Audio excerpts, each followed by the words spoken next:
Imagina una silueta en la penumbra. No lleva cetro ni firma decretos. No desfila en carrozas ni posa para óleos solemnes. Su nombre rara vez se pronuncia en voz alta, pero su influencia retumba en salones, campos de batalla y pasillos burocráticos.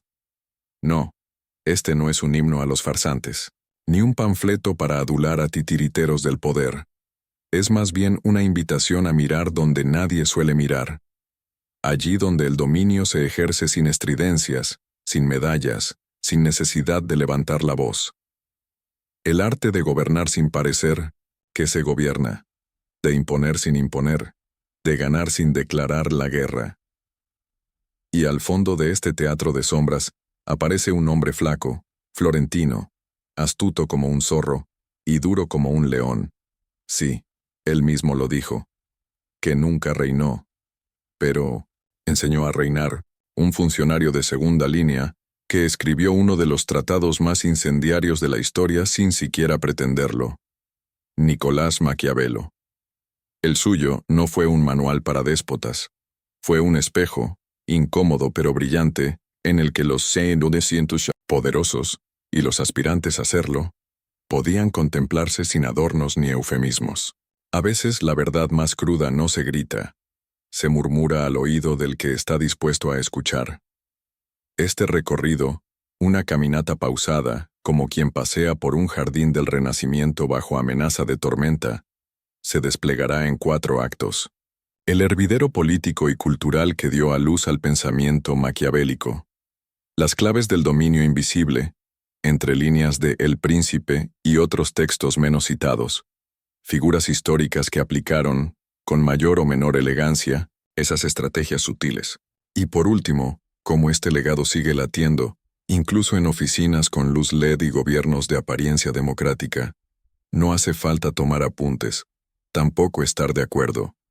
Basta con dejarse arrastrar por la corriente tranquila, y a veces, turbadora, de una historia que rara vez se cuenta sin maquillaje. Porque, como advirtió el propio Maquiavelo con ese pragmatismo cruel que lo hizo inmortal, la naturaleza de los hombres es voluble, es fácil persuadirles de una cosa, pero difícil mantenerlos en ella. Para entender a Maquiavelo, no basta con leerlo. Primero hay que mirar a su alrededor. La ciudad de Florencia, a finales del siglo XV, no era una ciudad cualquiera, tampoco un simple escenario de historia. Era un hervidero de intrigas, arte, violencia política y disputas familiares, una joya renacentista cubierta de mármol, pero con sótanos llenos de conspiraciones. Florencia, en esa época, era lo que hoy llamaríamos un estado-ciudad, pequeña en tamaño, pero grande en ambición, gobernada intermitentemente por banqueros, familias poderosas, líderes religiosos y reformadores exaltados. Entre todos ellos, brillaba y se tambaleaba la figura de los Medici, una dinastía de banqueros que, con oro y diplomacia, tejieron una red de poder tan elegante como peligrosa. Nicolás Maquiavelo nació en 1469, no en la nobleza, sino en una familia modesta, aunque culta. Desde joven, mostró una inclinación por el estudio de la historia, el derecho y las lenguas clásicas. Pero más allá de los libros, lo que capturó su atención fue el teatro siempre cambiante del poder. A los 29 años, fue nombrado secretario de la Segunda Cancillería de la República Florentina. Era un cargo importante, aunque no brillante. Desde allí, escribió cartas, organizó misiones diplomáticas y observó mucho. Viajó como emisario a las cortes más influyentes de Europa, entre ellas, la del temido César Borgia, hijo del Papa Alejandro VI, uno de los modelos más oscuros pero fascinantes de El Príncipe. Los tiempos eran inestables. Florencia oscilaba entre ser república y ser dominio de los Medici. Hubo exilios, regresos, ejecuciones públicas, y Maquiavelo, en medio de todo eso, fue destituido, encarcelado y hasta torturado cuando los Medici regresaron al poder. Pero sobrevivió, y desde ese exilio forzado en su finca en San Casiano, escribió Escribió El Príncipe. Un libro breve, sin adornos, pragmático. En él, Maquiavelo no describe cómo debería ser el poder. Describe cómo es: frío, calculador, humano. Y por eso para muchos fue malinterpretado. Su pensamiento no nace en un vacío, nace en el caos, en los callejones oscuros de Florencia, donde la traición se disfraza de diplomacia, donde las alianzas duran lo que un interés puede sostener, donde el poder no se grita, se insinúa. En este entorno, Maquiavelo aprende a distinguir entre la apariencia del poder y su realidad, entre el líder que inspira con discursos y el que controla con gestos, entre el dominio legítimo y el dominio eficaz. Así pues, en este primer segmento, entendemos que Maquiavelo no fue un inventor de la manipulación, sino su cronista. Su voz no es la del tirano, sino la del observador que reconoce que el mundo no es justo, y que, en mí no me sienta ese mundo, quien quiera gobernar debe aprender a parecer cordero, mientras actúa como león. Con esta atmósfera, estamos preparados para adentrarnos, poco a poco, en sus enseñanzas esenciales.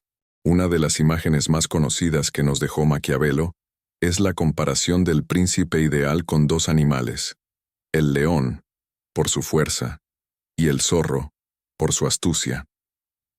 Pero lo verdaderamente revelador no es la metáfora en sí, sino cómo la aplica a la política real. Maquiavelo no dice que debas ser fuerte o astuto, dice que debes saber cuándo parecer uno u otro, sin revelar nunca cuál eres realmente. Este es el corazón del dominio sin ser notado, un dominio que no impone, sino que se camufla. Veamos con calma algunas de las ideas centrales de su pensamiento, desmenuzadas suavemente, como si hojeáramos un libro a la luz de una vela. Uno de los principios más insistentes en El Príncipe es que el gobernante no necesita ser virtuoso, pero sí debe parecerlo, es decir, no necesita tener compasión, honestidad, religiosidad o generosidad sinceras. Lo que necesita es que los demás crean que las tiene. Esto no se dice con cinismo en el texto, sino con una especie de resignación analítica. Maquiavelo observa que el pueblo, en general, no ve lo que eres, solo ve lo que aparentas ser, y que esa apariencia puede ser suficiente para mantener el control, mientras no te contradigas. ¿Suena frío? Sí, pero también, innegablemente humano. A lo largo de la historia, quienes dominaron sin ser detectados no fueron siempre los más brillantes, sino los que sabían controlar su imagen. Los discretos, los prudentes, los que sabían cuándo hablar y cuándo callar. Otra clave es la adaptabilidad.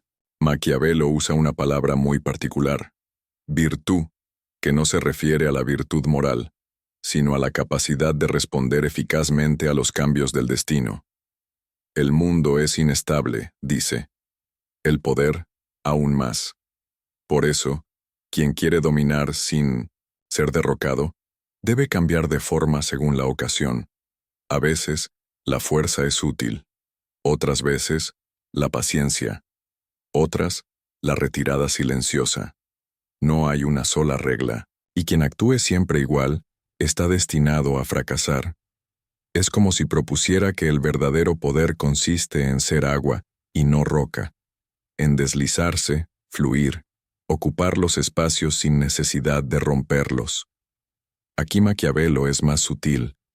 No dice que el príncipe deba cometer actos crueles, pero si necesita hacer algo impopular, digamos ejecutar a un traidor o subir impuestos, mejor hacerlo de una sola vez, rápidamente, y luego compensarlo con actos bondadosos distribuidos en el tiempo. Así, la memoria del castigo se diluye, mientras que la gratitud por lo positivo se mantiene viva. Y lo más importante, si puede delegar las acciones crueles en otros, mejor aún, deja que el castigo lo ejecute otro nombre, y que el perdón y la recompensa salgan directamente de tus manos. Es una manera de decir: no dejes que el pueblo te vea como verdugo. Deja que te vean como salvador, incluso si tú diseñaste todo el proceso desde el inicio. Una estrategia fundamental del dominio invisible es la delegación del poder, pero con cuerdas invisibles. Maquiavelo lo sugiere de forma indirecta. Permite que otros parezcan tener autoridad, dice, pero asegúrate de que esa autoridad dependa completamente de ti. Esta forma de gobernar tiene muchas ventajas. Si algo sale bien, puedes presentarte como el verdadero origen del éxito. Si algo sale mal, puedes atribuírselo a los subordinados. No es solo un truco político, es un arte antiguo refinado por siglos, que permite que el verdadero poder se mantenga alejado del foco público, donde es menos vulnerable.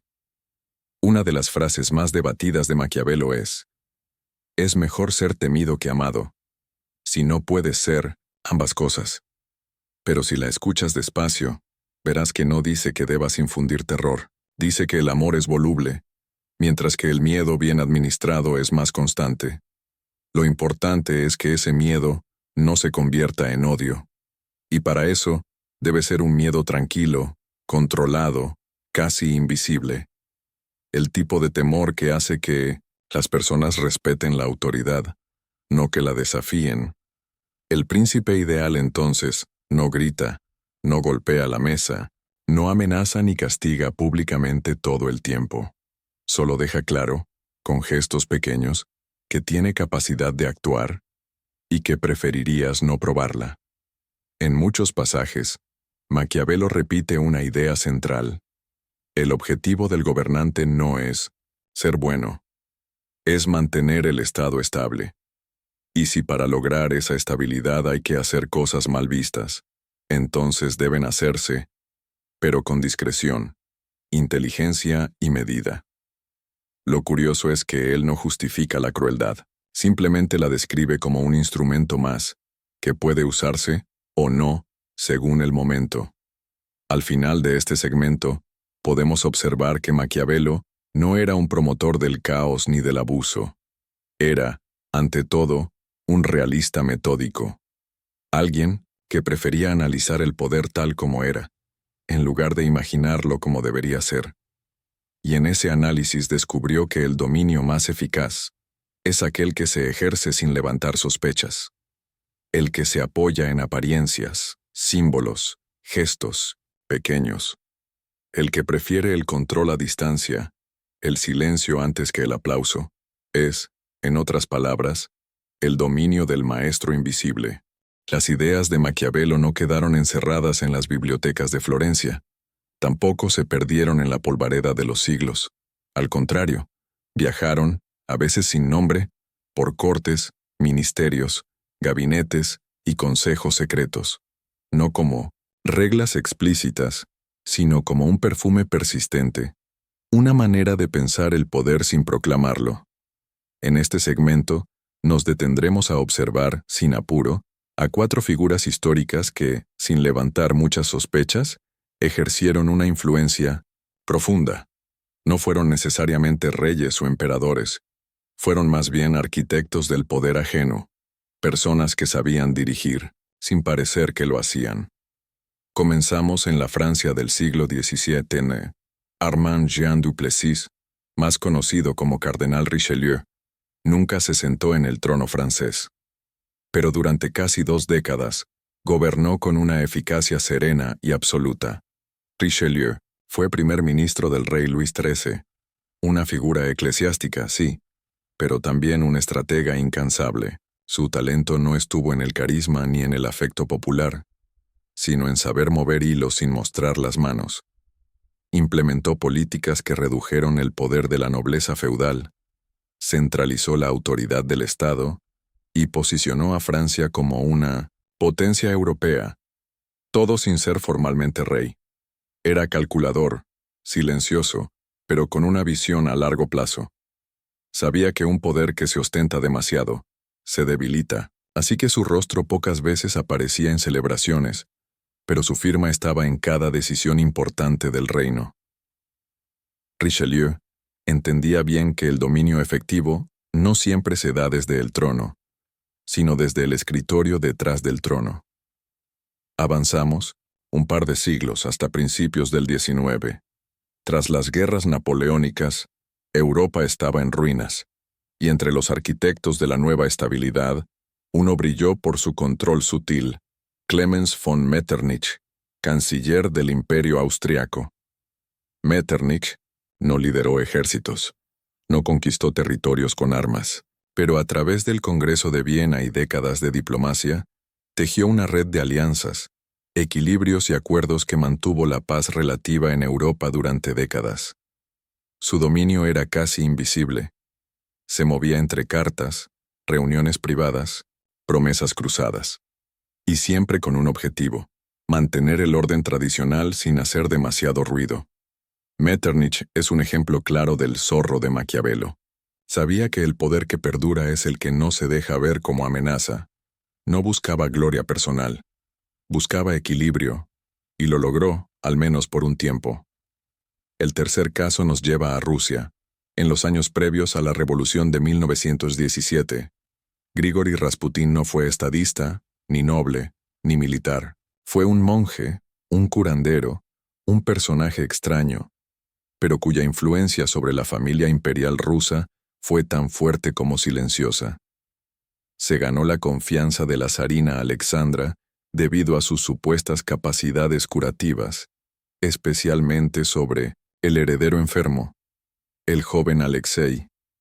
Pero con el tiempo, su opinión empezó a pesar en asuntos de Estado. Rasputín no tenía un cargo oficial. Sin embargo, nombramientos, decisiones políticas y hasta estrategias de gobierno pasaban por su influencia. Y aunque muchos lo criticaban y temían, nunca pudo ser apartado del todo. Hasta su asesinato, él representa otro tipo de dominio, el del influenciador emocional, el que entra por la puerta del afecto personal y desde allí moldea decisiones que afectan a millones. Aunque caótico y finalmente trágico, su historia muestra que la cercanía psicológica con el poder puede ser más decisiva que el poder mismo. Para dar un salto al presente sin alterar la calma de este viaje, miremos un caso moderno pero discreto, el de Valerie Jarrett, asesora principal del presidente Barack Obama durante sus 8 años en la Casa Blanca. Jarrett rara vez aparecía en los focos. No encabezaba titulares, pero quienes estaban dentro del círculo sabían que sus opiniones eran determinantes. Amiga íntima de los Obama desde antes de su ascenso político, su papel fue más de guía, consejera, equilibrio emocional y estratega interna que de figura pública. Ella representa el tipo de dominio que se esconde en la confianza personal, en la presencia constante pero silenciosa, en saber cuándo hablar y cuándo dejar que otros lo hagan por ti. Este es un dominio moderno, sin conspiraciones, sin cortes, sin castillos, pero profundamente maquiavélico en su esencia. Influencia sin visibilidad, poder sin escándalo. Estas figuras, de épocas distintas, muestran que el pensamiento de Maquiavelo no es una fórmula única, es más bien una lente, un enfoque, una manera de observar que muchas veces el verdadero control no lo tiene quien ocupa el cargo, sino quien diseña la escena detrás del telón. En todos los casos, el dominio no fue forzado. Fue construido lentamente, sostenido por paciencia, lenguaje indirecto, cálculo silencioso, y sobre todo por una habilidad constante para no parecer jamás una amenaza directa. Como si el poder más fuerte fuera el que no necesita gritar, sino simplemente estar presente, calladamente, en todo. Vivimos en una era de pantallas, redes y apariencias. Una era donde el poder parece estar en los focos, en los micrófonos, en los trending topics. Pero si escuchamos con atención, veremos que, como en los tiempos de Maquiavelo, el verdadero dominio muchas veces no está donde se ve, sino detrás de lo visible, en los márgenes tranquilos, donde se toman decisiones sin titulares. En este último segmento, exploraremos cómo ese poder silencioso se manifiesta hoy, no en reyes ni cortes, sino en estructuras, sistemas y personas que influyen sin imponer, que controlan sin ser detectadas. Cuando abres una red social, un buscador o una plataforma de videos, te encuentras con una selección personalizada. Videos sugeridos. Noticias destacadas. Opiniones amplificadas. ¿Quién decide eso? No es una persona, es un algoritmo. Pero ese algoritmo ha sido diseñado, calibrado y ajustado por alguien, o por muchos. Y aunque no vemos su rostro, ese diseño determina qué ves, qué no ves, y cómo lo ves. Es un poder completamente maquinal y profundamente humano al mismo tiempo. Uno que no necesita gritar, solo necesita organizar. Y en esa organización, modela la percepción de millones, no te obliga, te ofrece. Pero sus ofertas cambian tus hábitos, tu pensamiento, incluso tus emociones. Domina, sin que lo notes. En el mundo corporativo moderno, existen figuras que no aparecen en conferencias ni entrevistas. No son los CEO, ni los influencers. Son estrategas, inversores, asesores, miembros de juntas directivas, que redibujan el rumbo de grandes empresas sin ocupar la portada de ninguna revista. Se sientan en reuniones cerradas, toman decisiones estructurales, y muchas veces, su nombre apenas es conocido fuera del sector. Son los equivalentes modernos de los cardenales y cancilleres antiguos. El poder tras la marca.